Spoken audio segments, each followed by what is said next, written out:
Mike. Welcome back to Qualcomm Stadium here in San Diego. Ron Pitts along with Marv Levy. We're moments away from kickoff. The Seattle Seahawks have won the toss, and they will receive Mike Holmgren. A lot of discussion during the week about will there be any changes to his title as the head coach, vice president, or GM. But right now, he brings his team in here after winning the last two, looking for one more to finish out the season on a high note. That man there, Marty Schottenheimer. His team started out 6-1, but they've lost 6 of the last 8, and everyone around the complex, coach, is scratching their heads. 6 out of 8, yep, but still, they want to win this one. They want to win it badly, and they knew going into the weekend that they did not have a good chance for the playoffs. James Williams and Heath Evans deep, a little mix-up. That looks like Heath Evans. He'll get rolled up around the 21-yard line, a pickup of 16. Good speed on the tackle. Matt Hasselbeck, the third-rated passer in the NFC. He struggled in Mike Holmgren's offense early in the year. In fact, he wasn't even the guy. Trent Dilfer was the guy. Dilfer got hurt. Hasselbeck has since picked up that system fairly well here in the home stretch. They'll start out 1st and 10. Robinson and Jackson wide, throwing off the bat, complete inside. That's Robinson, and Robinson has a big pickup right off the bat of 21. He can break a record today set by Steve Largent, the single-season team mark by the Seattle Seahawks. Let's meet the Seahawks offensive line. Jones and Terry, very solid at the tackles. Jones will go to the Pro Bowl. Sean Alexander, along with Jackson and Robinson, we just mentioned, Robinson has a shot for a team record. And there it is again. It looks as though Robinson is working very hard to get that team record, and they want to help him get it. Let's meet the defense for the San Diego Chargers. The front four. Rayleigh Johnson leads the team in sacks with 6.5. The linebacking crew, Donnie Edwards, should have probably been a Pro Bowler, has had an outstanding year, leads the team over Seau in tackles. And the secondary, the safeties, have had their problems. Harrison on the blitz, the give inside. Alexander, he bangs across for a 1st down. Hasselbeck was very sharp in delivering the ball on those first 2 passes in the game, Ron. He has such command of the offense, I feel, and from the videotapes I've watched coming into this game. Hasselbeck told us last night he feels very comfortable in this offense now. It's almost night and day from when they started. That was a pickup of 6. It'll be 1st down.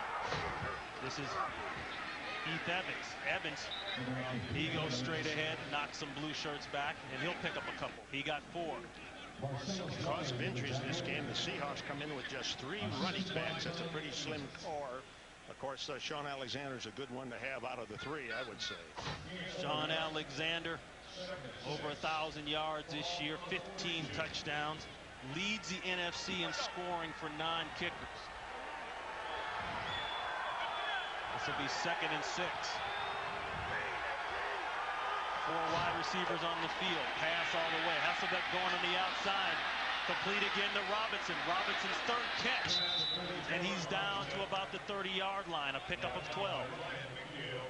Here is a replay on this. And notice how quickly Hasselbeck delivers the ball when he throws. Great move by Robinson, moving inside, then breaking back to the outside, making it very tough on a fine veteran corner, number 47, Ryan McNeil. And then he does a pretty good job of ringing out more yardage after the catch. We talked to Corin Robinson last night. He said, this year I just know more about how the entire offense works as opposed to just my position. This is complete. Out to Max Strong, the fullback. And Max Strong arms his way, maybe he got 2. Seattle, because of being so slim with the number of backs they have, will go with a lot of just 1-back sets. and a combination of receivers which are very difficult to defend against. Particularly, San Diego's been very vulnerable to the forward passes here, ranking next to last in the league in pass defense. They've been torched up, as they say, Coach. Toast down the middle of the field. 2nd and 8. Play action pass. Looking deep. He'll throw the check down to Alexander. Now Alexander's in the middle of the field. Tried to make a cut and slipped.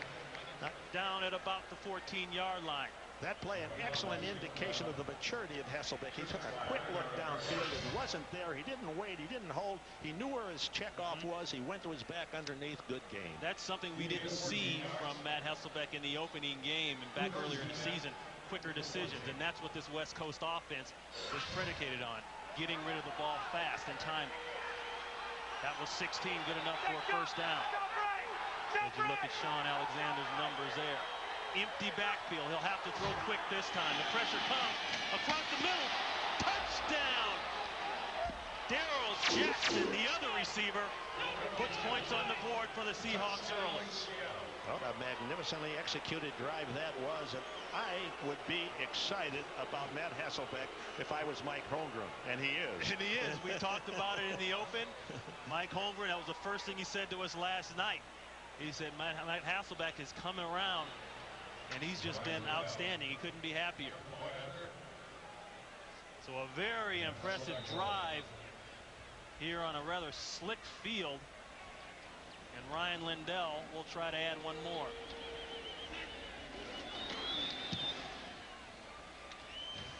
So the Seahawks come out flying. Put 7 up on the Chargers. We'll see Drew Brees when we come back.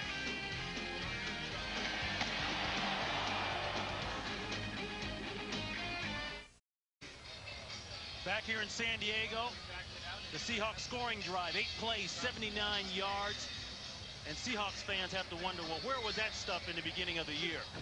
It's just a matter of keep doing what you weren't doing well, even though it's sound, till you get better at doing it. And that's what they've done. They didn't begin to grasp for different things. They got better at what they believed in. Matt Hasselbeck, 6 for 6 for 69 yards. That's what you call smoking. Tim Dwight.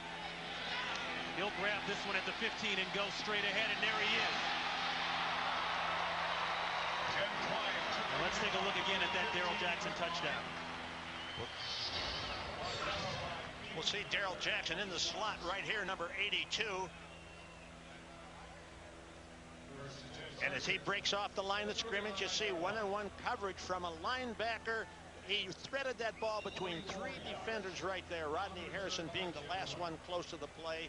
Touchdown, Jackson. He wasn't the prime receiver on the drive, but he certainly caught the big one. Drew Brees started out pretty hot, but the interceptions got him later on. Dwight comes in motion. Flip this one out right off the bat to McCrary. McCrary knocked out of bounds.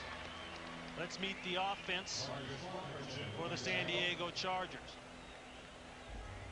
Inside, Kelvin Garment along with Jason Ball. 2 guys that the Chargers talk a lot about. They say Ball should have gotten Pro Bowl mention. Tomlinson, we mentioned he's got a shot at a record. Eric Parker will step in for the injured Curtis Conway and has played pretty well. 2nd down and 5. Tomlinson picks inside. A gang of people there. He maybe got a couple. Eric Parker steps in for Conway. He is really a severe loss to the Chargers in this game. He was their 2nd leading receiver. Believe it or not, their leading receiver is their running back, Tomlinson. But John Randall leads the team in sacks. Simmons still didn't get a Pro Bowl mention. He was hurt most of the year. Sean Springs and Lucas at the corners. Robertson and Tongue are the safeties. 3rd and 2. The quick slant denied by Ken Lucas, and Lucas did a great job of jamming up Eric Parker at the line of scrimmage. He certainly did. Very good job of one-on-one coverage by Ken Lucas, a number 2 choice a year ago, and he's coming on fast. Their corners are good. Real good when you count Sean Springs into that mix as well. That'll bring on the punting unit for the Chargers. Bennett will punt to Bobby Ingram standing at the 10-yard line. He'll fair catch this one. And that's where Matt Hasselbeck and the Seahawks will take over. 7-0 Seahawks. We'll be back.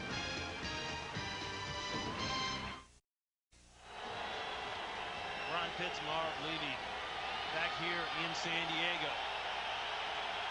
7-0 Seahawks. The Seahawks went right down the field and popped one early.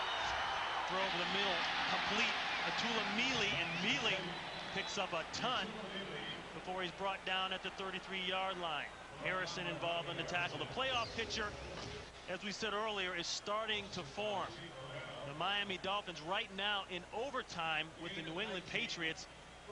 They're still fighting for that spot, and they're in that situation. Win, they'll be in. If they lose, they could be out. Cleveland, a huge win. They're not in officially, but a huge win over the Atlanta Falcons, as you just saw. This is Evans looking for the corner. Evans gets the corner, and he's pushed out of bounds at about the 40-yard line. And coach, these two teams, you know, everybody starts the season and they've got everything going and everything looks great. But San Diego, you talk about a heartbreaking last half of the season for them after starting 6-1. Well, it has been. Key to it has been the loss of Jamal Williams, a great defensive lineman. Junior Seau tried to play the last 6 or 7 weeks, but was hurting, and they lost him. He's inactive today, so that has really impeded any progress they had hoped to make.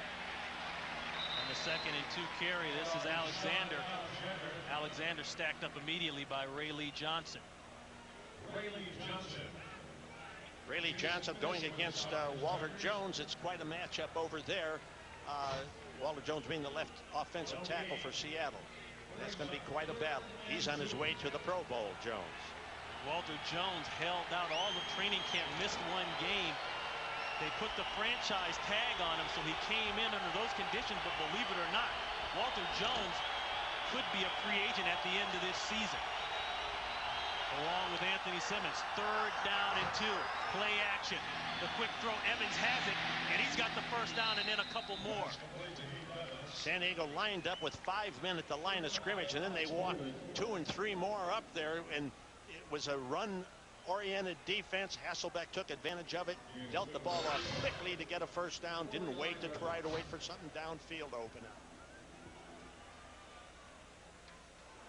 Evans, a second-year man out of Auburn. He picked up 8. And that's enough for a first down. There's Marcellus Wiley. He's been playing banged up, too, to further hurt that defense for the Chargers. One back set. This is a handoff. Alexander. Alexander's wrestled down by Rodney Harrison. But as you can see, the Charger defense porous at best. It's been the real weak link. Actually, their offense hasn't been bad, even though they haven't had great receivers. Alexander using the blocking in front of him very well, getting a nice trap out in front and cutting up inside of it.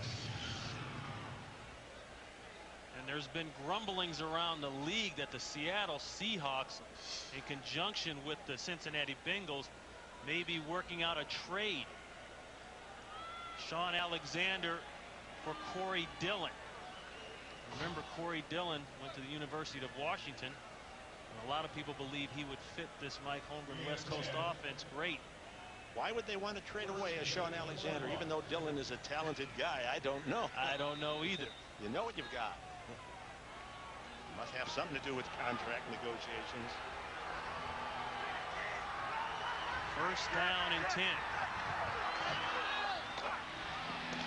Complete over the middle, incomplete and intercepted by Zeke Moreno. And Moreno, substituting for Junior Seau, comes up with a big play. The play was intended for tight end Atula Mealy. Actually, the person who made that play was the other defender who put that lick on Mealy to make the ball pop into the air.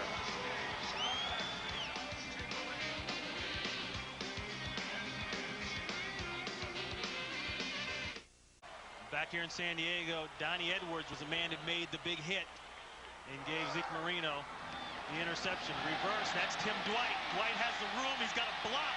A great block by Drew Brees. And Dwight will be very close to a first down. Right, that wasn't reverse. That was a double reverse on that play. Excuse me, Coach. And the Chargers have had over 5 reverses this year to go for 20 yards or more. Here's another one. Well, here's Tim Dwight coming from way off from the right. It looked like the reverse was going the other way, and that's the guy to give it to. Tim Dwight is very fleet of foot. Not very big of stature, but fleet of foot. Fleet of foot. You better be one or the other. 2nd and 2. Pass. Nowhere to go. Breeze is in trouble. Still in trouble. He'll go down at the 40-yard line. John Rando. Right now, let's head back to L.A. and my man James Brown. Ron and Marv trailing 21-7 was New England. They came back, got it into overtime. Adam Vinatieri, who booted them into overtime, gets the overtime victory with that 35-yarder. So you know the Jets now have a chance at the AFC East if they can beat Green Bay. Back to Ron and Marv. Thank you very much, JB. In New England now, they want the Jets to lose because that would make them a playoff contender. It would make them the AFC East titles. No chance for a wild card, so it's all or nothing. And this is all for Eric Parker, the rookie out of Tennessee.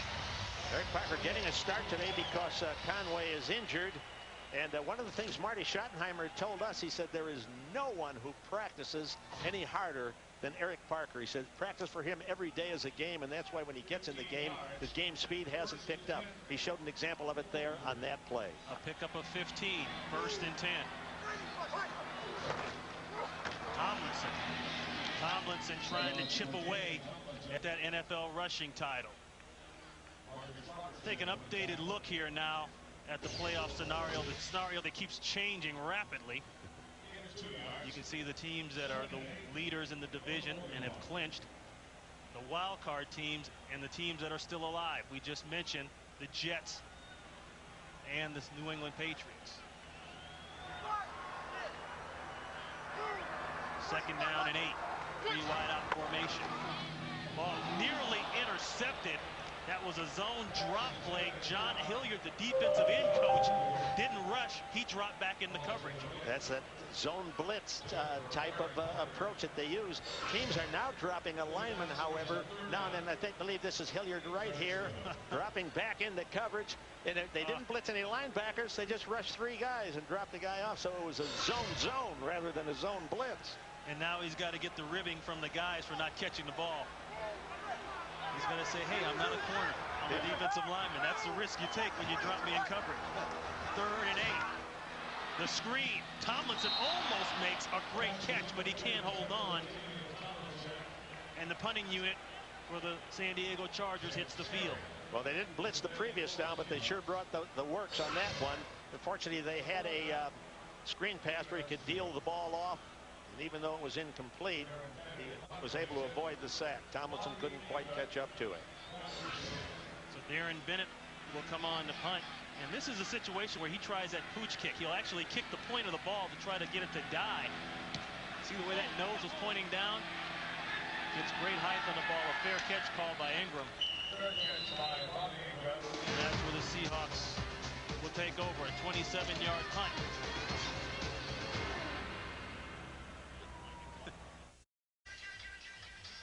You know, Darren Bennett, we mentioned, when he's close to the goal line, when he punts, he turns the nose of the ball down so that he can kick underneath it and it'll roll back.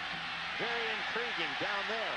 Another tip and almost intercepted again by the Charger defense. If I may elaborate on Darren Bennett, he's from Australia. That's down under, and he kicks with that point down and under the ball. So it all fits. It fits, and he's been here for 8 years, so apparently the Charger brass thinks he's fitting in quite well.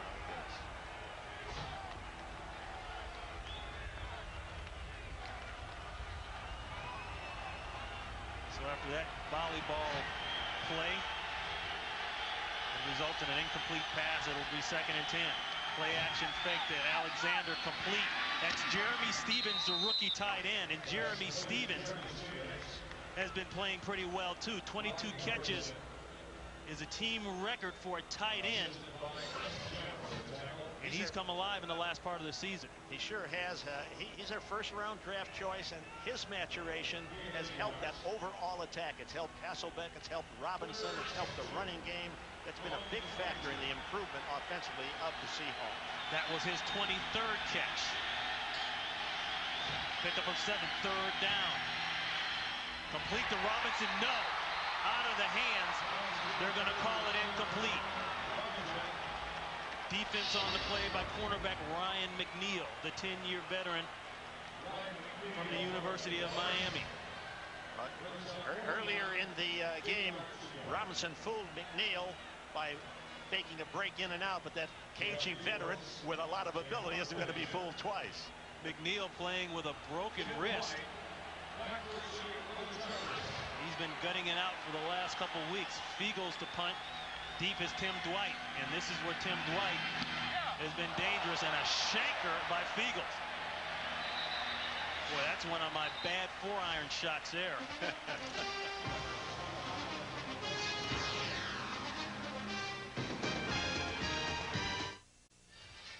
We are back in a very wet San Diego. And you know, it's like a blizzard for the people around here. It was 61 degrees at kickoff, and this morning had a lot of rain, and we were actually complaining a little bit, weren't we, Coach? Ron, here you're a guy that played in Buffalo. I coached in Buffalo, and you're complaining about the San Diego weather. You walked down in the booth and said, wow, it's cold. I had to look at you twice. I said, Coach, it's not minus 13. That's right. Anything above 10 and we're good. First and 10 complete. That's Steven Alexander, the tight end. And he's out to midfield. Ron, if I might elaborate a little bit on that Darren Bennett punt, statistics we kept when I coached in Buffalo said if you could make your opponent start from inside his own 20-yard line, about 80% of the time, you would be the next team that scored, put points on the board. Let's see if that works out this way. The old field position game. There you are. 2nd down and 5. White motion lines up on the other side. Tomlinson tries the cutback, but he can't get there. Number 99. That's Rocky Bernard. He makes a play in the backfield for no gain. So far, the Seahawks playing pretty stoutly against the running game of Tomlinson. The fact that John Randall is now healthy and they have Anthony Simmons back in the lineup has really helped their overall defense, particularly against the run. 3rd down and 5. 4 wide receivers in the game. Breeze looked like that ball was tipped coming out, or he just missed the handle. Ball is intended for Josh Norman, the rookie, and the Bluebirds come out here in San Diego. Well, they come out fast, I guess. Here's another punt from the 50. Let's see if Bennett uses the technique we described a moment ago, or a few minutes ago anyway.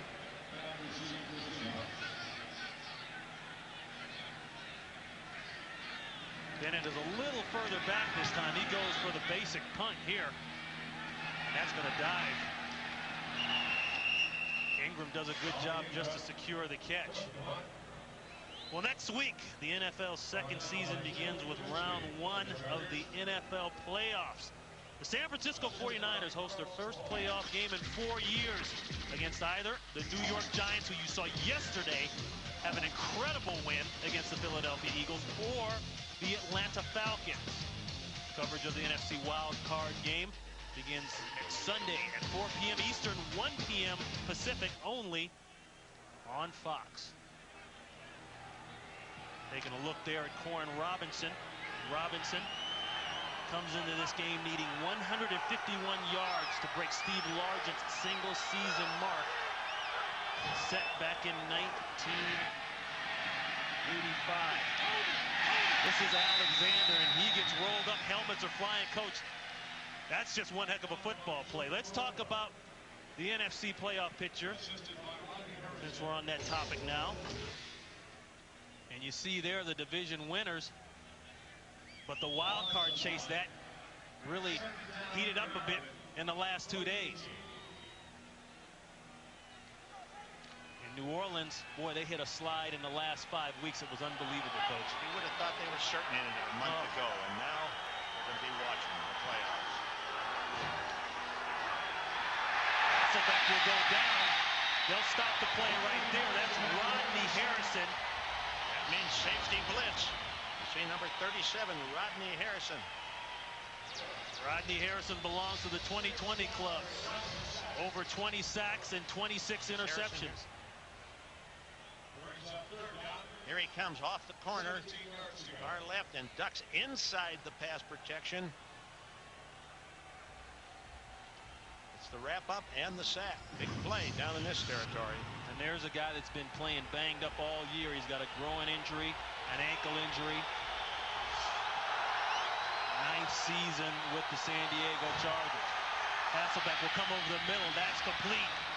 Bobby Ingram, you saw him back on the punts, and Bobby Ingram comes up big in the middle of the field when everybody else is thinking about Jackson and Corn Robinson. A pickup of 16. He's not flashy, Ingram, but he certainly is steady. Nice catch, but it won't be enough. That'll bring up the punting situation for the Seattle Seahawks. 39 of his receptions have been for first downs. This one came up about 2 or 3 yards shy of that. Tim Dwight is deep, nearly blocked by the Chargers. This will drive Dwight all the way to the sidelines. He won't even get a return out of it.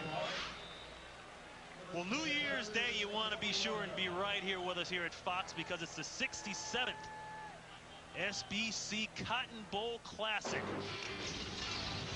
Chris Sims will lead Texas for the final time as the 9th-ranked Longhorns take on the LSU Tigers for the first meeting between these two teams in almost 40 years.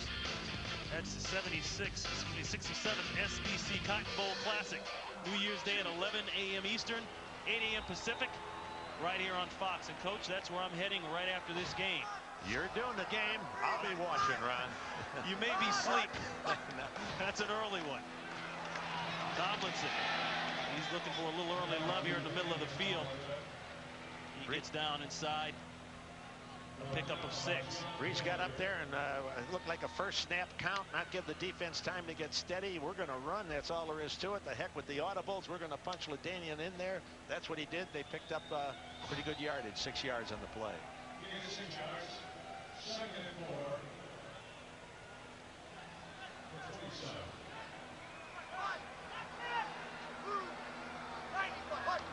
This will be the last play of the first quarter. Complete out to the rookie Norman, the tight end, and Norman has a big gain before he's wrestled out of bounds by Reggie Tongue. Ron, that was a blown coverage on that play. A pickup of 24, and the Chargers finally get past midfield. We'll be back for the start of the second quarter right after this.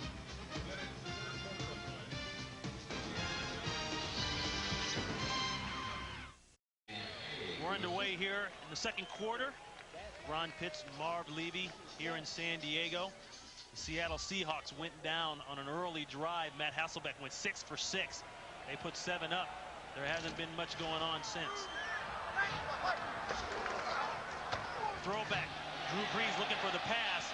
He won't have anything. And that play might typify the Chargers' second half of the season. Let's talk some more about the playoff picture. Talk about that AFC situation. If the Jets win today against Green Bay, they will win the AFC East title. And Cleveland will get the wild card. If the Jets lose, New England becomes the AFC East champion, and Miami would get the wild card. And like we said, if it rains in El Centro, something else will happen. Tomlinson, he got a couple. Coach, in all your years in the NFL, have you ever seen a playoff scenario go down to the wire like this one has this year in both conferences? What do you mean by that, all these years? Oh, I didn't mean that, Coach. In all your young years. No, Ron, this is, and it's exciting. It is exciting. It keeps everybody interested and involved, and I'm as excited as you are about it. I played for you, remember, so that, you know, that makes me pretty far up the tree, too. 3rd and 8. That's complete. Tim Dwight. And Dwight, as you mentioned, has got triple duty today.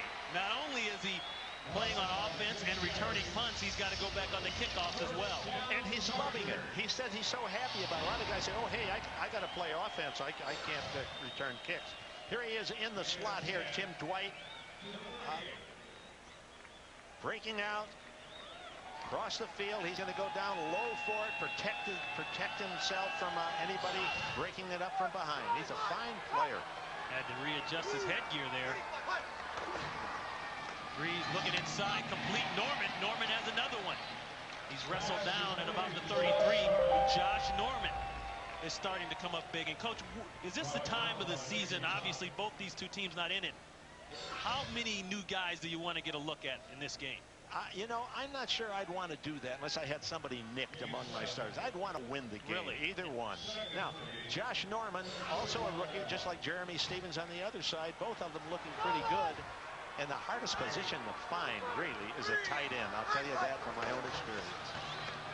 Tomlinson hit immediately. Will stretch the out of bounds, won't get anything. Speaking of tight ends, the New York Giants have found one in Jeremy Shockey. An outstanding performance yesterday against the Philadelphia Eagles. 10 catches. He came up big. He shocked the Eagles, if I may make a bit of a pun there. He was very impressive. Impressive year. Broke Mark Bavaro's all-time season single reception record, and the guy can block. He's got toughness to go with his receiving ability. Will that make teams, even though, you don't, as Joe Buck said yesterday, you don't want to crown him too early, but will that make teams look harder for tight ends now? Oh, I think so. I think they should. They are so hard to find, and they are so important. They add such a dimension to your offense. Listen. I'll elaborate on that in a moment. We'll step away as the Chargers call timeout.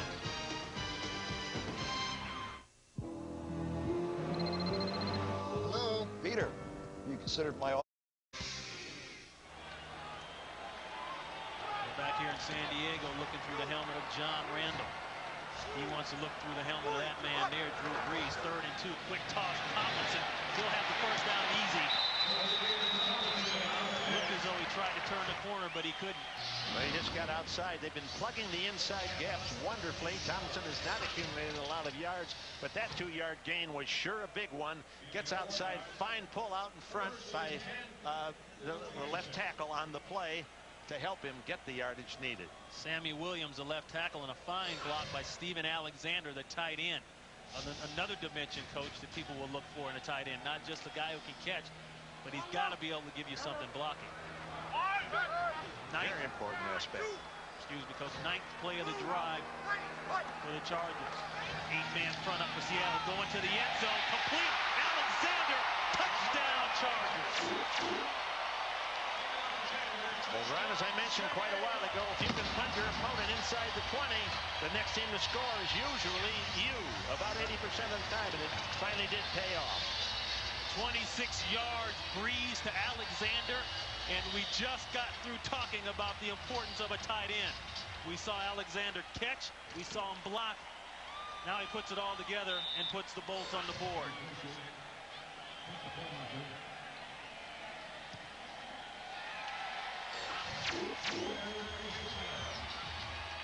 Christie, he adds one more, and we're knotted up here in San Diego.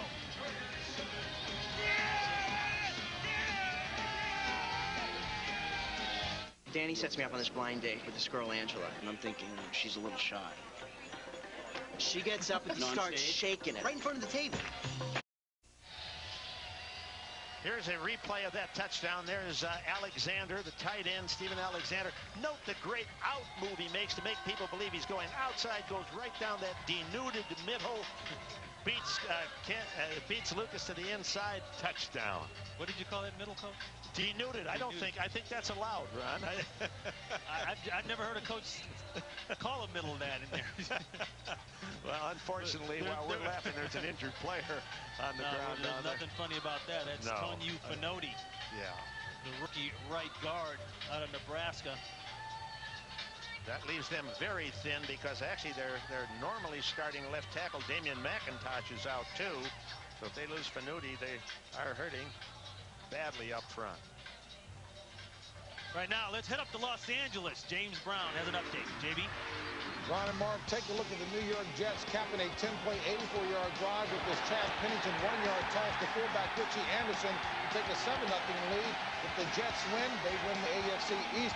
Cleveland will be in as a wild card. As we throw back, Ron and Mark, rest assured the dictionaries were out here as well. Back to you guys.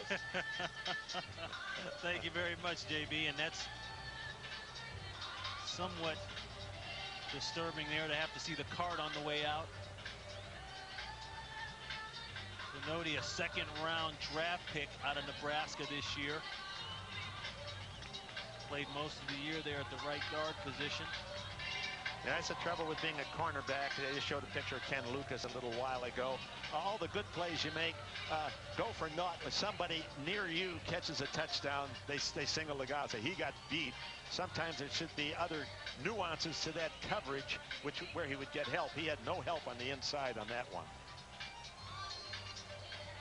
I think he's explaining that right now. And Coach, we were talking earlier as we look at the Seattle Seahawks sideline, and some of the talk about what would be the new position change, if any at all, regarding head coach Mike Holmgren. Would he be asked to relinquish some of those duties as GM or vice president of football operations? Well, we're hearing those rumors that it might occur. And to me, this guy is a great football coach. I know him, competed against him, found him tough. But it's hard to handle all of those duties. You got to worry about travel arrangements and lining them up, and potholes in the parking lot, and hiring administrative staff all over the place where your mind wants to be on football. It's difficult to handle it all, no matter how brilliant a football man you are. And I think the positive note is that right now Mike Holmgren feels that this unit is on the way up, and on the way up fast. He's got 2 offensive tackles that they feel very confident about. They haven't had that in a while. Walter Jones, they'll have to do something with Walter Jones. Once again, he's under the franchise tag. As we look at Benoti being carted off here, Jones is under the franchise tag. They also have to sign Anthony Simmons. They've got to get one of those signed, and they can franchise tag the other one. Well, that's right, and they'll work at it. All teams have some type of complex problems like that. But the one thing you said, Ron, which is very obvious, this is a totally different Seattle Seahawks team in terms of performance than they were earlier in the year. This is a good football team. The season started right now. I'd like them for the playoffs. Chargers will kick off. James Williams and Heath Evans deep. A very short kick. Fielded inside the 30, but brought down immediately. Great coverage by the Chargers special teams. Orlando Rupp hustled down. I like those special teamers. Yeah, I know you do, Coach. You along with Dick Vermeil, one of the first special teams coaches in the league. And another dilemma that Mike talked about with us last night is that what's going to happen at quarterback. Trent Dilfer was brought in here to be the guy. He's injured with the Achilles. He won't even be able to start running till close to training camp time next year. I read between the lines that means that Hasselbeck, of course, is going to have to start, and there's no controversy. The other guy can't physically. And Hasselbeck will throw this one away. It looked as though he was inside the tackle box, and he got the ball beyond the line of scrimmage. It did to me too, Ron. Grounding. It did to the referee as well. All 3 of us thought so. Lots of down. Second down. So he wasn't in the tackle box. Excuse me. Not in the tackle box at all. He's inside the tackle box, definitely. Grounds the ball. You not only lose the yardage, but you lose the down. That's right. He would have to get out of that tackle box and make that play. And Hasselbeck looked like he was stunned a little bit.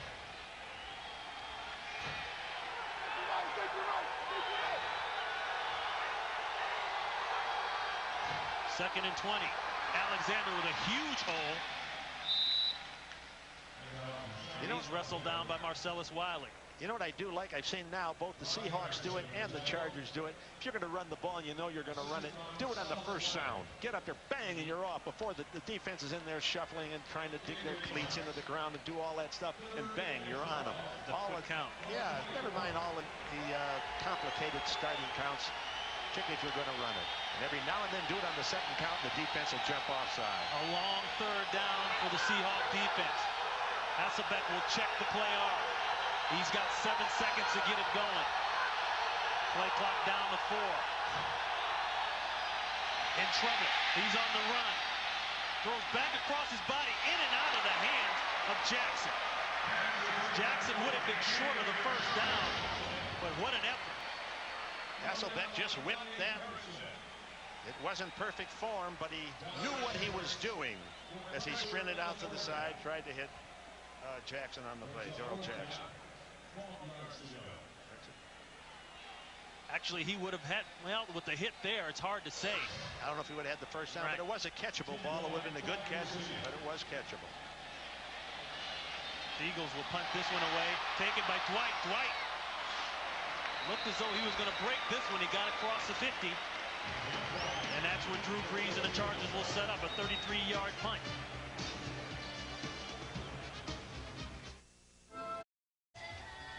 As we mentioned earlier, LaDainian Tomlinson chasing Ricky Williams for the NFL rushing title. He needs 221 yards to win that title based on what Ricky Williams did today against the Patriots. He had 185 yards rushing and 2 touchdowns. They still lost, but you can see the difference there in yards. And if Tomlinson doesn't get that one, he's got a shot at the yards from scrimmage title. He would have to beat Priest Holmes. And he needs about 201 to do that total.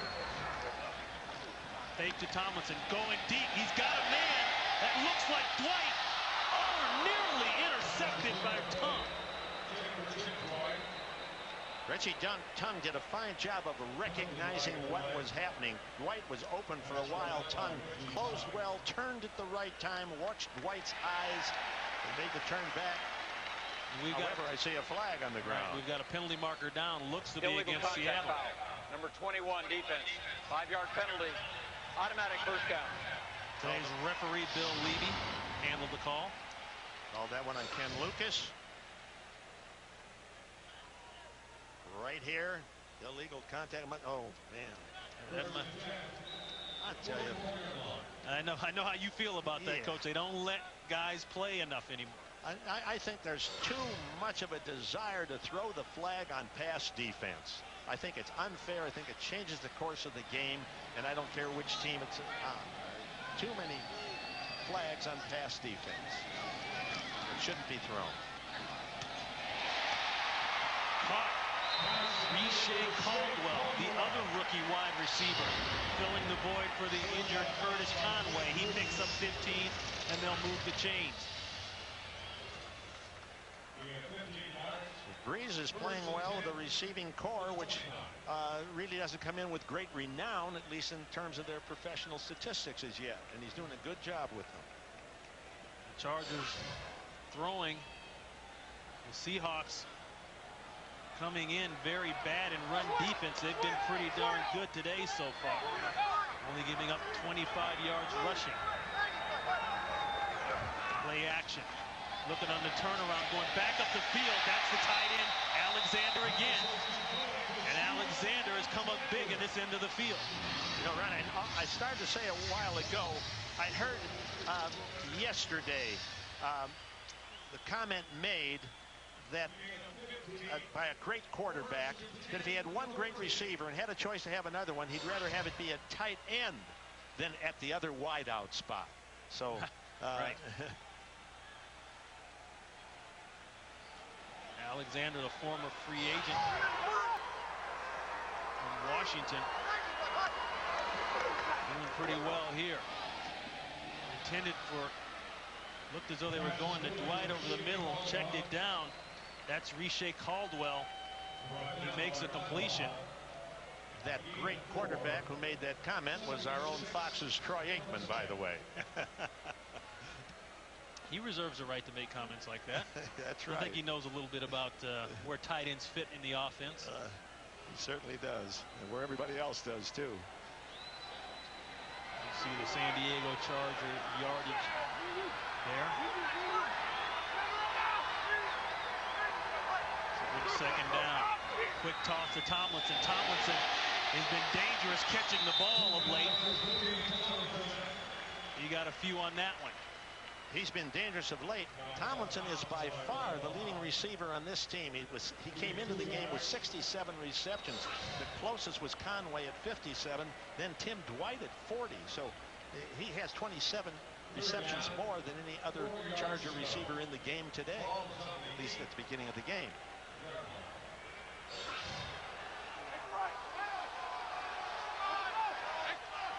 This will bring third down.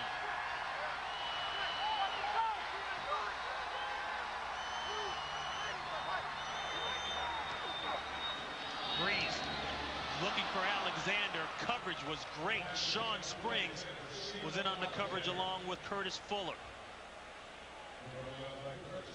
And that'll bring up fourth down in a kicking situation for the San Diego Chargers.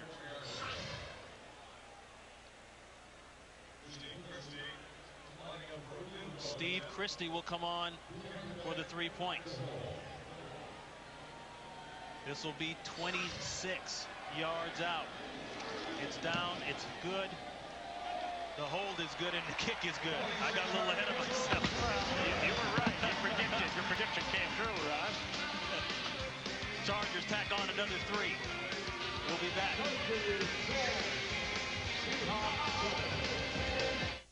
San Diego Chargers up by 3. We look at Drew Brees talking things over, trying to figure out a way to get more points. That scoring drive there, 6 plays, 41 yards, capped off by the Christie field goal. James Williams along with Heath Evans deep. This will be Evans. Evans at the 25. He'll go straight ahead. Speaking of things that go straight ahead, coming this February, it's all NASCAR as it returns to Fox. Got the 45th running of the Great American Race, the Daytona 500. Tony Stewart leads the world's best. Mike Joy, Darrell Waltrip, Larry McReynolds. They'll all be back for another season of high-flying speed and tons of fun. The Daytona 500 returns this February only on Fox. Coach, are you a big NASCAR fan? I am not fit for traffic jams, Ron. or fender benders, huh? I know it's becoming tremendously popular. Alexander pounds inside. Picked up a few. He got 5. Coach, you can live with 2nd and 5. Yeah. That's boring to a lot of people, but as an offensive coordinator, you scheme for that all week long. Oh, sure. Your whole game plan can be brought into use. Is it going to be a run? Is it going to be a pass? Usually you're going to run on the next down. That's a very long 5, however, right now. They're calling it 5. It looks like 6 to me. 2nd and 5 complete. That's Ingram, and look at Ingram go. He takes a shot, but he holds on, and once again, Bobby Ingram moves the chains, and he gets excited about it. Yes, he is, and you were right, Ron. When you're on defense, 2nd and 5, you don't know exactly what's going to happen, and you cannot stack against any one type of play. And result, a pretty darn good gainer right there for the Seahawks. I like 1st and 10 even better. Bobby Ingram got his lid twisted around, but it doesn't matter. The chains move, and everybody in this offense talks about how great he has been for Corn Robinson and Darrell Jackson, 2 younger wide receivers. He really makes everything go. They're going up the field again. What a catch by Corn Robinson. Let's see if they give it to him. No. Woo. What an effort. Let's see if there is a call for a challenge on the play. Here he dives for the ball. Got it on his fingertips. Pulling it in. No, it doesn't stay in, does it? I don't think he has control right there. And remember, the new point of emphasis on the rule is that ball can touch the ground, but you have to demonstrate possession throughout. And you're going to see that ball move around on the ground there. Yeah, I can see why it is called incomplete. And Mike Holmgren has not thrown out the red flag yet. Let's see. Yes, they are going to challenge. He didn't throw out the flag, but we've just been informed by the officials that they are going to challenge it. Well, so here we go. That's another one of those no incontrovertible evidence. So the call on the field will stand is my prediction on this one. As you say, it's got to be clearly refutable evidence on the tape that the ball was caught. It's always fun to predict. If you're right, you sound very sage. If you're wrong, you say, well, they're wrong. The official blew it. Coach, what's your opinion overall of instant replay? Overall, I like it. I think it rectifies some injustices. I don't like the challenge system. I think there should be a replay official up in the booth. If he thinks a play merits being replayed, he calls down and says, we're going to review it. The general idea, yes. The exact method in which it's employed, I prefer to see it altered. That's my story, and I'm sticking to it. You stick with that.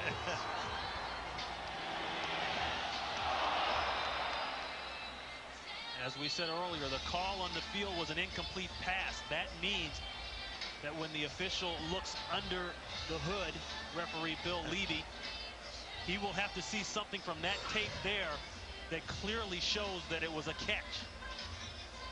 It's his call now. And I tell you, I continue to be impressed by both Matt Hasselbeck, a quarterback, and his Corn Robinson. What a development this man has had.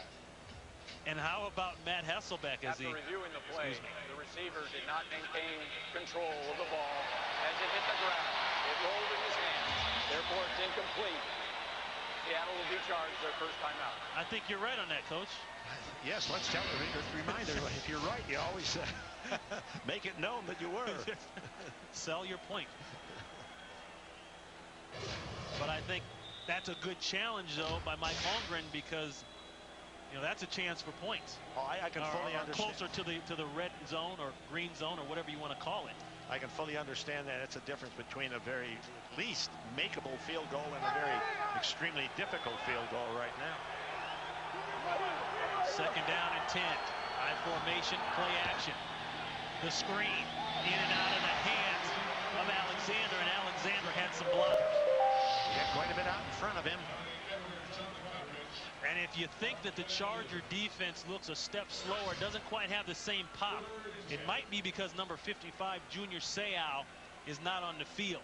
It's certainly the case. They really miss that guy, and I finally figured out why his name is Seau. When he hits you, you Seau. And he's bound to be missing. That's why their defense hasn't performed well most of the year. Seau, bone chips in the ankle, will probably need surgery in the offseason. 3rd and 10. Hasselbeck steps up.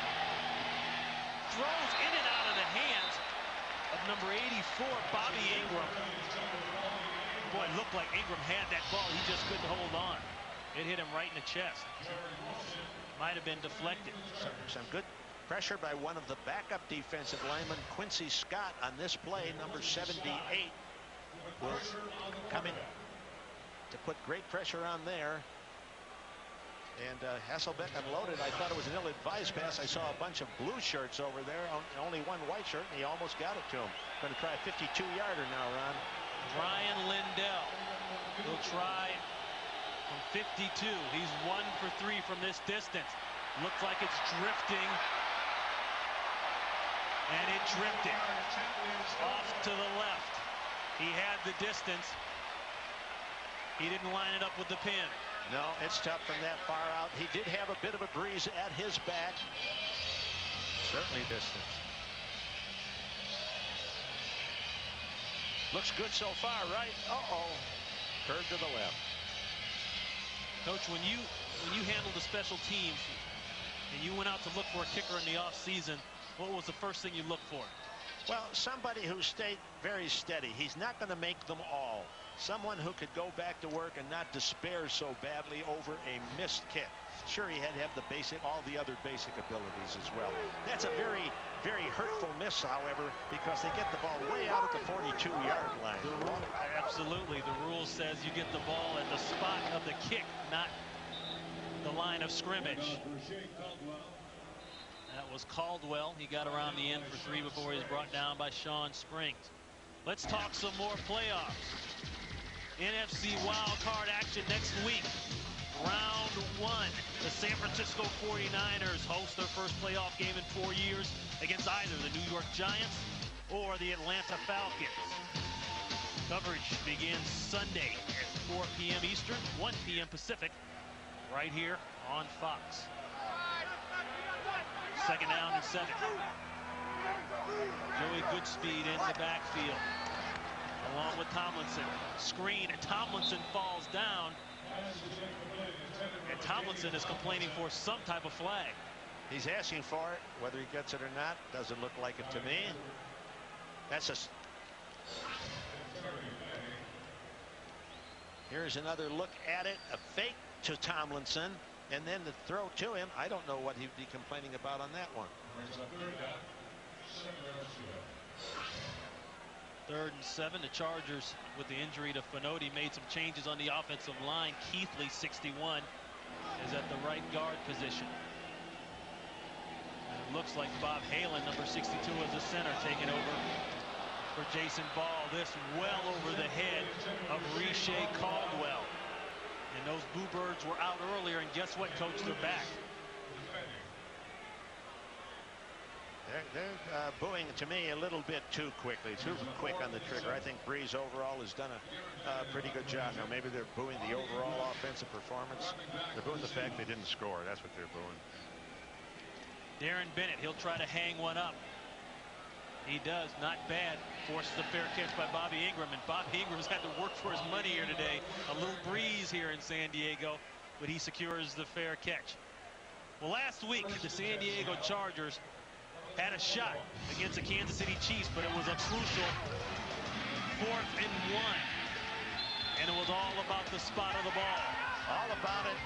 It came at 1 inch. 1 inch. That the Chiefs made it. They went on to kick the winning field goal, and that means San Diego now is out of the playoffs. They'd be playing for a playoff spot right now with a 1 or 2 inch difference in the placement of that ball. That's right. Chiefs went on to kick the field goal. And we've got flags down. Bill Levy will tell us why. Prior to the snap, false start. Number 81 offense. 5-yard penalty. 1st down. That'll go against the offense. Coach, that's no relation to you, is it? No, no relation. I never was lucky enough to have a relative officiate my games, and it still doesn't happen. And it's a good thing. I accuse the opponent's coach sometimes of having relatives on the field. You don't want those guys to be over officious down here, do you? No. So the Seahawks will go back. It'll be 1st down. Toss it out, Robinson. Robinson doesn't get much. Swung immediately. Ryan McNeil in on the tackle along with Rodney Harrison. People will say, what's he throwing that real short when they got 15 yards to go? That's all that was open. You hope he catches it and runs for some additional yardage. And I've seen that on 3rd down even. People say you've got to throw beyond the chains. That's not always the case. Nothing's open beyond the chains upon some occasions. But the chance to catch it underneath and then run after the catch, a great attribute for receivers to have, is always there. 3 wide receivers in the package. Rodney Harrison came up. The ball is deep, complete. That's Darrell Jackson. Now Darrell Jackson's on the run.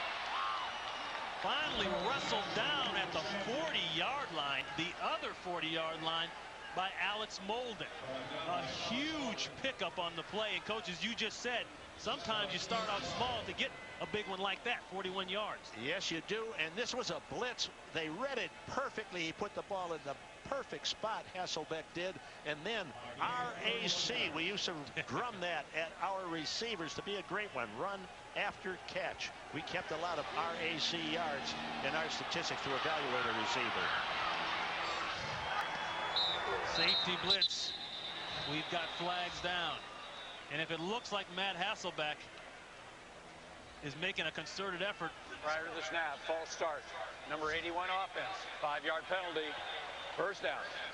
That's Corn Robinson. If it looks like Matt Hasselbeck is making a concerted effort, not that he has it in the past, but even more so today, to chunk that ball and put up some numbers, it's because he's got a very interesting contract and some stipulations in a contract that, depending on how he finishes in several quarterback categories, could triple or drop next year's salary by as much as 40%. In the meantime, Robinson has been called twice on this possession. Yeah, he won't like that. No, that's it's not costing him some money right there. 1st and 15. The slant inside to Robinson. He comes right back to him. That's the way to make amends, young man. That's what I would say. Either second-year receiver, he looks like he has a great future. And that's Alex Molden who's down.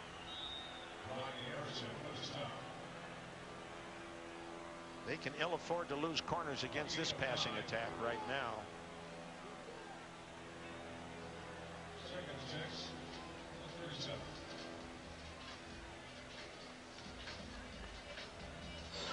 They do have Quentin Jammer, who they can put in the game. Molden was hit by his own man as the play was culminating right there.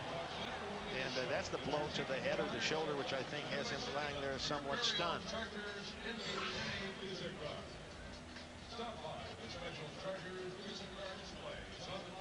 Certainly hope that Alex Molden is okay. Here we see Quentin Jammer, their #1 draft choice, who would be one of the 2 starting quarters. He went out, and we were looking at that film in preparation for this game, Ron, and you had some very astute comments that you put forth relative to Jammer. And I thought for a rookie, Quentin Jammer, for a rookie cornerback, good news there. Molden on the way off. Thought Quentin Jammer did an excellent job of bump and run for a young player, and he's one of those guys that has the natural ability to bend his knees. We used to call those natural knee benders. Yes. Guys that could stay low, stay square, and that's so hard to find. The basic techniques. You look at a guy like that and you say, well, why don't they all do it that way? And you spotted it and called it to all of our attention. Very true. Of course, he'll be fired up because his Longhorns will be playing in that Cotton Bowl that I'll be doing. 2nd and 6. Alexander tiptoes, and he's brought down rather quickly. Picked up 2 to Quincy Scott. Quincy Scott has come into the game and made some fine plays on defense for the Chargers.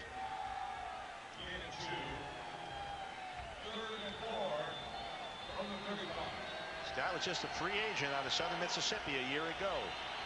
Every now and then one of those guys develops. Not a real big guy at 6'1" for a defensive lineman. Seahawks 1 for 5 today in 3rd down conversion. Hasselbeck gets away from 1. Now he's going to run it. He'll take a hit. And you can hear it all the way up here. Harrison along with Carlos Polk. And they avoid the 1st down. And there's some jaw-jacking going on. Matt Hasselbeck, I don't think he liked the way he was hit there. Who does like to get hit? But this is another one of those funny ones. It's 4th and 1 on the 32. Do you punt, do you field goal, or you go for it? I'd go for it. I'd go for it. Trailing by a point. Long field goal, a 50-yard attempt here. Again, we give. Look at Matt Hasselbeck is on the field. Matt Hasselbeck has not walked off the field yet. So apparently, and that's the 2-minute warning, apparently they were trying to decide what they wanted to do.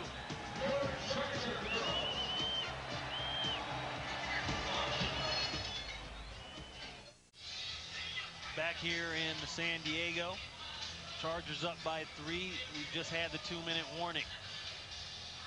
Matt Hasselbeck is back on the field, so there will not be a field goal attempt on this 4th down. As you say, Coach, go for it.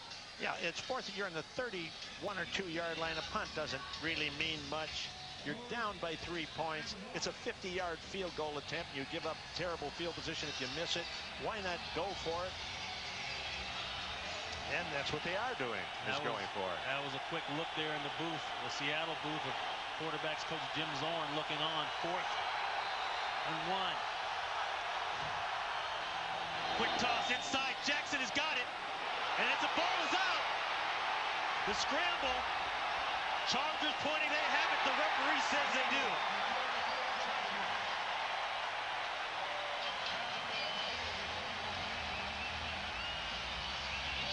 So that started out good for the Seahawks, and it ended up bad. Fumble recovered by Alex Molden. He read the blitz well, Hasselbeck. Knew that Jackson was going to be single covered. Ran the quick slant pattern which you run against the blitz. Hit it, had a run. Everything went right until he was about 8 inches from the ground and the ball came out. Keith Lyle, the safety, came up and knocked the ball out. Well, the Seahawks this year, when they've won the takeaway giveaway battle, have a record of 7-1. When they've lost it, they're 1-4. You need the ball to win. Good point by Keith. 2 turnovers today for Seattle, none for San Diego. And there comes Tomlinson.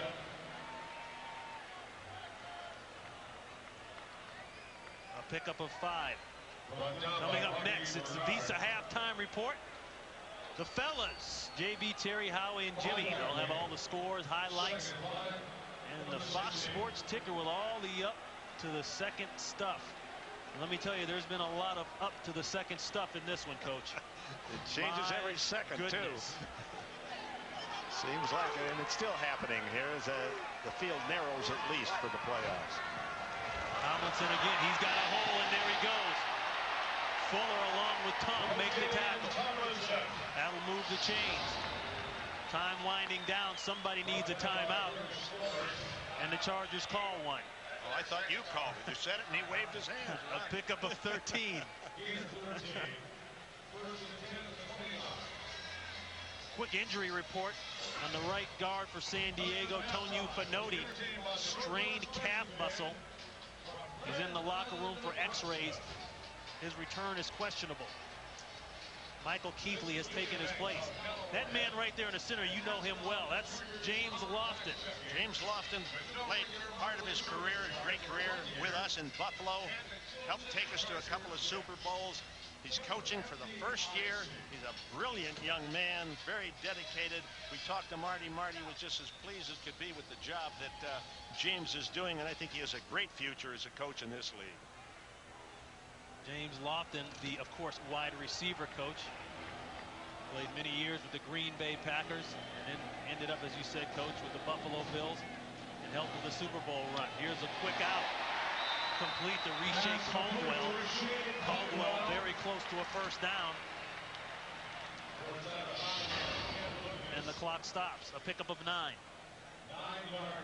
Chargers have been playing with a banged up line up there. Fanotti out, and for I'm wondering why Jason Ball has been out of the lineup as well, because Bob Allen is in at center for him. Jason Ball, they're thrilled with the performance of that fellow here in his rookie year. Allen, the 5th-year vet, free agent from Atlanta. That will be interference. Sean Springs is pleading his case, but he won't get any love. It'll go against him. Intended for Eric Parker. Mike, if it's 40, automatic first down, spot of the foul. And that's a big penalty because that will be assessed at the spot of the foul.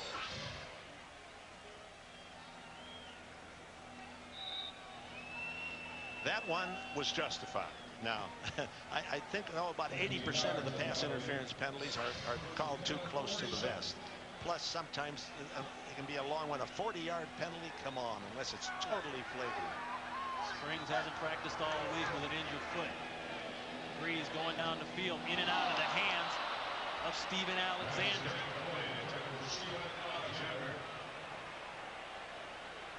Alexander, who had his first touchdown of the year earlier in the game, lets this one slip through.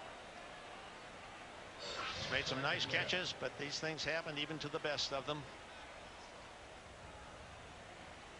The good players shake it off in a hurry when something like that happens and come back and play like they should. 2nd down and 10. Alexander there lined up in the slot at the bottom of your screen. 4 wide receivers in the game. Breeze skips this one. And, you know, there's a lot of question marks about Drew Brees' arm strength. Well, he was under such pressure from John Randall on that play that he just really couldn't follow through. But there is question, as you point out, Ron, about Brees' arm strength. And when we talked with Marty, He compared him to somebody who came out in 1979 who fell down to the third round because he didn't have enough arm strength, a lot of the scouts said. The guy's name, for those of you who might not remember, was Joe Montana. So it isn't just arm strength that makes a great quarterback. A couple other intangibles in there. Huh? Yeah. So he should keep playing, right? I think so. I think he shows good signs. He should come back next year, yeah. For a second-year guy, he's showing great signs. 3rd down and 10, and we've got flags everywhere. Snap, false start. Number 81, offense. 5-yard penalty. 3rd down. And that'll go against Alexander, and Alexander imploding a little bit here in his second quarter. Let one slip through his fingers. Now he gets a penalty, and that's San Diego's first penalty of the game. As Marty Schottenheimer is expressing his side of the view on that one. Yeah, well, they've had no turnovers, just 1 penalty now. That's why they're winning against a team which maybe has more firepower than they do. 43 seconds left, 3rd and 15. They'll have to push the sticks. Bree steps up. Now he's going to go for it. He tucks it. He's got a shot. Great open field tackle by Doug Evans, the free agent from Carolina, who shuts him down about 3 or 4 yards short. That was a saving tackle in the open field by Doug Evans, as you pointed out, Ron, because he had a first down, otherwise in very good field position. Pickup of 10, but it's decision time. I think they're letting it run down right now. They are letting it run down. I mean, they're close enough to. I don't understand. They're close enough. They're close enough to get in field goal position. And they lost another 2 seconds because Marty Schottenheimer was trying to get Drew Brees' attention to call timeout, and Brees was looking the other way. My goodness. But there's still the headset in the quarterback's ears, too. No, now he's not a rookie, he's a second-year guy. That's a rookie mistake to not be aware of the combination of field position and time remaining to call a timeout to get a play to move them into field goal position. They're out of timeouts. See the timeouts? Well, they can throw a Hail Mary or try a 60-yard field goal into the wind. I'll opt for the Hail Mary. Well, we've seen Hail Marys work. A la Cleveland Browns. And this will be exactly what it is. I've only seen 2 plays come off this formation, the Hail Mary or the short pass in the hook and ladder. Yeah, I think that's all teams do have in their offense, really. And this will be the Hail Mary. There's 3 receivers deep, but it's an interception, and that's Sean Springs, and he'll pad the 2 interception total he has for the season. That'll be 3 for him. Yeah, that's an interception that'll show up in the statistics, which is really a meaningless one. But you know, Coach, cornerbacks love those meaningless stats like that. I know they do. I'll take your word for it. You played there. The Chargers will go in 3 above the Seahawks. These are halftime reports coming up next.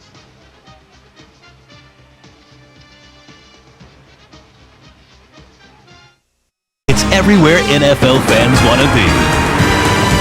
And welcome to the Visa Halftime. Those of you watching Green Bay and the New York Jets. Jets on top right now by the score of 14-10 to know that the Jets win. The Jets are the AFC East title holders. Head football coach of the Giants, Jim Fossil, says hello to Brett Favre and congratulations to the Giants as they make the playoffs by beating the Eagles yesterday. Quarterback Pennington of the Jets, 1-yard touchdown to Richie Anderson. It's 7-0 Jets. Back comes Pennington. This time Wayne Corbett on a 12-yard touchdown. 14-3 Jets. But hello everyone. Here comes the man, Brett Favre, out of the shotgun, rolling left, look left, roll right, gun that big bad boy. There it is, 14-yard touchdown strike. We got a good ball game up there. Yes, sir. 14-10. It's the Jets over Green Bay at the half. And we'll tell you what Rain Man said after the outcome of this game. Anyway, Broncos have lost 4 of their last 5. They're out of the playoffs, although they're ahead right now over the Cardinals. Chargers have lost 6 of their last 8. They too are eliminated, but ahead of the Seahawks right now. The Colts have beaten Jacksonville in all 3 meetings. It's knotted at 10. Indianapolis is in, but awaiting the seeding. The Browns victorious over the Falcons. Falcons are in. Browns are waiting for a little help. The Saints are out by virtue of their loss to the Panthers 10-6. Rodney Peete looked pretty good. So the NFC playoff picture is this. Division winners are locked up but not yet seeded. The 5th and 6th seeds, the New York Giants and the Atlanta Falcons, are in place respectively there. So the top seed will have home field, and that will be determined by the outcome of the Packers and Jets. If Green Bay wins, Green Bay will be the top seed, Philadelphia the number 2 seed, and Tampa, depending upon the outcome tonight against Chicago, if they win, will hold the 3rd spot. If they lose and San Francisco wins, they would switch positions, and it'll be San Francisco in the 3rd spot, Tampa Bay in the 4th spot. Wow, let's move along here.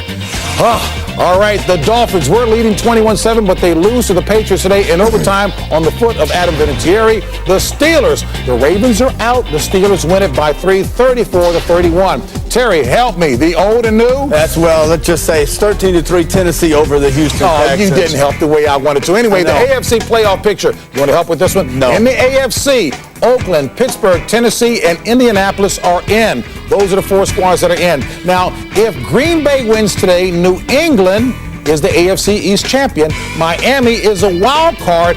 The Jets and the Cleveland Browns are out. If the Jets win the AFC East.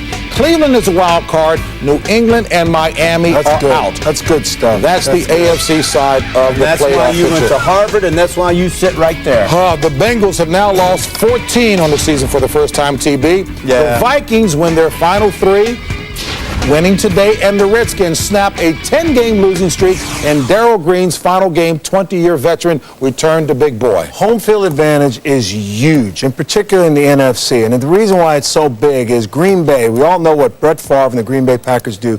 If they win this football game, they wrap up home field advantage. They do not lose playoff games in Green Bay. If they lose this game and Tampa Bay goes ahead and wins later, then Green Bay could fall to the number 3 seed. Tampa Bay could go to number 2. Philadelphia would then become the number 1 seed, and we would be looking at Philadelphia having home field advantage and Green Bay playing in a wild card game. Coach. Right now, that Miami team on that plane going back home, all disappointed, but probably got the rushing leader, Ricky Williams, 1,853 yards, 8th best in the history running the football. But again, a very disappointed Miami team. They've still got a shot, but Green Bay's got to win.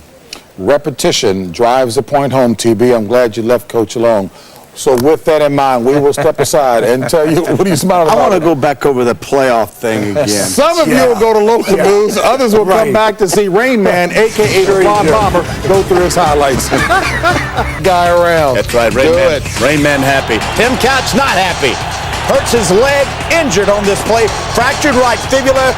Cleveland Browns 3-0 over the Falcons. As you see, Tim Couch have the lead of this football game. In comes Kelly Holcomb.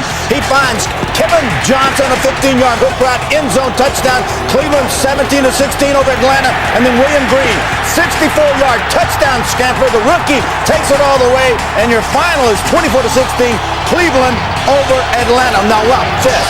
What done? Bam! Knocked down at the goal line. 4 times they tried, 1 pass, 3 runs, none of it any good. I don't understand why Atlanta didn't do more than that. Let's go down to New Orleans and watch this mess. And what a mess it is. Saints once again losing 5 of the last 7 out of the playoffs because of Rodney Peete to Brad Hoover, 15-yard touchdown, 7-3 Carolina, fourth quarter, less than a minute remaining. Brooks intercepted by Terry Cousins. 2 interceptions on the day, 1 fumble recovered. 10-6 Carolina over New Orleans. They'll have a long off season. Ricky Williams now, Miami and New England. 14-yard touchdown run. Breaks the team record. 16 touchdowns on the year, rushing 14-0 at this point. Miami, 4th quarter, Brady pass. Troy Brown, 3-yard touchdown, 24-19. Here comes New England. Tom Brady passes to Fourier. This was a 2-point conversion. 24-21. Hello, and then Adam Vinatieri, Super Bowl MVP, nails a 43-yarder, and there you have it in overtime. There it is. It's good. Your final now. What is it, JB? 27-24.